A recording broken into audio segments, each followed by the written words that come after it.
Congress election ഓഫറായിട്ട് പറഞ്ഞിരുന്ന കാര്യങ്ങളുണ്ട്. അതിൽ പ്രധാനം വാർദ്ധക്യകാല പെൻഷൻ 3000 ആക്കി കൊടുക്കും എന്നുള്ളതായിരുന്നു. എന്നാൽ ഇപ്പോൾ ഞാൻ അറിയുന്നത് 2200 ഇപ്പോൾ കൊടുക്കുള്ളൂ. 2000 നിലനിൽക്കുന്നു അതിൻ്റെ കൂടെ ഇരുന്നത്. അവരുടെ ഒരു പരാജയമായിരിക്കും അത്. കാരണം ഉമ്മൻചാണ്ടി സർക്കാർ ഭരിച്ചിരുന്ന കാലത്ത് വെറും 600 രൂപ പാവപ്പെട്ട 80, 90, 100 പൈസയൊക്കെ ആയ ആൾക്കാർക്ക് അവർ കൊടുത്തുകൊണ്ടിരുന്നു. അവർ ആ ഡേറ്റ് ആവുന്ന കാത്തിരിക്കും. അന്ന് അവർക്ക് 600 രൂപ കൊടുക്കാൻ കഴിവില്ല. അവർ കഴിവില്ലാത്തതുകൊണ്ടല്ല, അവരതൊരു വലിയ കാര്യമായി കണ്ടില്ല. എന്നാൽ ഇടതുപക്ഷം LDF അത് മനസ്സിലാക്കി. നിലനിൽപ്പും വിജയസാധ്യതയും നിലനിൽക്കുന്നത് വാർദ്ധക്യകാല പെൻഷൻ കൊടുക്കുന്നതിലാണെന്ന് അവർ മനസ്സിലാക്കി.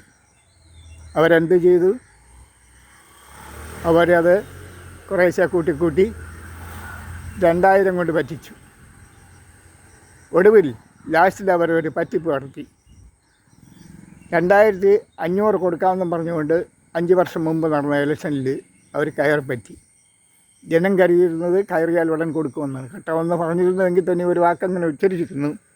പക്ഷെ അവർ ഇറങ്ങിപ്പോകാൻ 5 വർഷം എടുത്ത് ഇറങ്ങിപ്പോകാൻ സമയത്ത് പോലും അവർ 2500 ആക്കി കൊടുത്തില്ല. അതിന് കിട്ടിയ പ്രതിഫലമായിരുന്നു ഇപ്രാവശ്യത്തെ പരാജയം. എന്നാൽ നിങ്ങൾക്കറിയണമോ, ഉമ്മൻചാണ്ടി സർക്കാർ 600 രൂപ കൊടുക്കാൻ അവരതിനൊരു നിസാരമായി കണ്ടു. വാർദ്ധക്യകാലത്തുള്ളവർ, ഓൾഡ് ഏജ് പീപ്പിൾസ് ഒരു നിസാരമായ കാര്യം എന്നുള്ളത് അവർ കണ്ടു. അവരെങ്ങനെയാണ് ചിന്തിച്ചത്?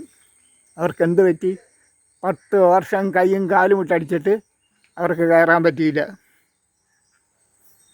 അപ്പോൾ ഇപ്പോൾ അവർക്കെന്ത്?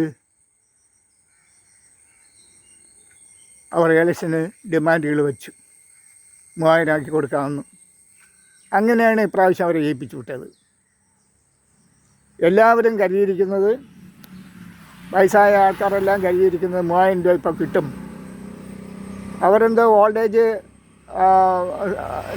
എന്തോ രൂപീകരിക്കുന്നുണ്ട്, ബോർഡ് എന്തൊക്കെ രൂപീകരിക്കുന്നു. അതിലല്ല പ്രധാനം, അവർക്ക് ഈ പൈസ കിട്ടുന്നതാണ് കാരണം മരുന്ന് വാങ്ങാനും ഓരോ മാസവും 1500, 2000 രൂപയുടെ പലവിധമായ രോഗങ്ങൾക്ക് മരുന്ന് വാങ്ങിക്കാൻ അവർ കാത്തിരിക്കുന്നതാണ്. അവർക്ക് ഈ 3000 രൂപ കൊടുക്കാമെന്ന് പറയുമ്പോൾ സന്തോഷത്തോടെ അവരാണ് ജയിപ്പിച്ചു വിട്ടത്. അത് മനസ്സിലാക്കണം. ഇതൊരു പരാജയത്തിൻ്റെ തുടക്കമായി കാണുന്നു ഞാൻ. ഇനി ഇവർ കൈയും കാലുമല്ല, തലയും കൂടെ ഇട്ടടിച്ചാൽ ഇനി ഇവരിപ്പോൾ ഇറങ്ങിപ്പോയാൽ പിന്നെ അവർക്ക് കയറാൻ പറ്റില്ല.